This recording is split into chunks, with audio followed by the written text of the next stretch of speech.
আঙুলে শত রং ফুলে মুঠোর আঙুলে ছুঁয়ে থাক। আসসালামু আলাইকুম। কেমন আছেন আপনারা সবাই? আশা করছি ভালো আছেন। আজ আমাদের সবার প্রিয় নাটকটি এক দারুণ মোড় নিয়ে শেষ হলো। গত কয়েক পর্ব ধরে আমরা যেমন টান টান উত্তেজনার মধ্য দিয়ে যাচ্ছিলাম, আজকের পর্বটি যেন সেই উত্তেজনার পারদ আরো বাড়িয়ে দিল। আপনারা নিশ্চয়ই লক্ষ্য করেছেন, গল্পটি এখন এমন এক জায়গায় এসে দাঁড়িয়েছে যেখানে আবেগ, ভালোবাসা এবং সম্পর্কের টানাপোড়েন একে অপরের সাথে মিশে গেছে। সালমান এবং মৌয়ের সম্পর্কের সমীকরণটি দিন দিন জটিল হয়ে উঠছে।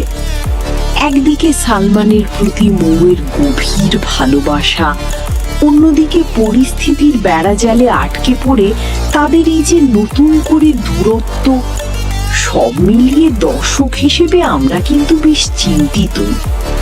বিশেষ করে দাদুর সেই কঠিন সিদ্ধান্ত এবং উইল নিয়ে নাটকীয় মোড়গুলো গল্পের মোড় সম্পূর্ণ ঘুরিয়ে দিয়েছে। সালমান ও মৌ কি পারবে তাদের এই ভালোবাসার সম্পর্ককে টিকিয়ে রাখতে, নাকি দাদুর কড়া শর্তের সামনে তাদের প্রেম হেরে যাবে? এই নিয়ে আপনাদের মনে অনেক প্রশ্ন ঘুরপাক খাচ্ছে, আমি জানি। আপনাদের অনেকেরই প্রশ্ন, আগামী পর্বে কি হবে? সলমান কি দাদুকে বোঝাতে পারবে? মৌ কি সলমানের সাথে সেই দূরত্ব ঘুচিয়ে আবার আগের মতো কাছে আসতে পারবে? এমনকি সলমানের সেই বন্ধুর বিষয়টিও কি পুরোপুরি পরিষ্কার হবে?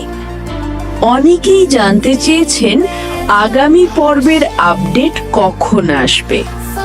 আমি আপনাদের আশ্বস্ত করছি, পরবর্তী পর্বের কাজ অত্যন্ত যত্নের সাথে চলছে।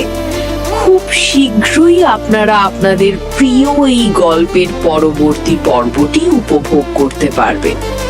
আপনারা চোখ রাখুন আমাদের চ্যানেল এবং ফেসবুক পেজে। আমরা সঠিক সময়ে আপনাদের পরবর্তী পর্বের আপডেট জানিয়ে দেব।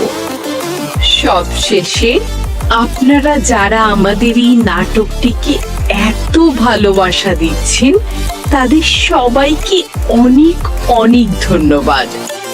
আপনাদের এই ভালোবাসাই আমাদের অনুপ্রেরণা। গল্পটির সাথে থাকুন, কারণ গল্পের আসল চমক তো এখনো বাকি। আজকের মতো বিদায় নিচ্ছি।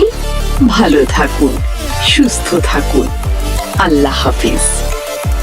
আজকের মতো বিদায় নিচ্ছি। দেখা হবে আগামী পর্বে। সেই পর্যন্ত সবাই ভালো থাকুন, সুস্থ থাকুন এবং আমাদের সাথেই থাকুন। আল্লাহ হাফেজ।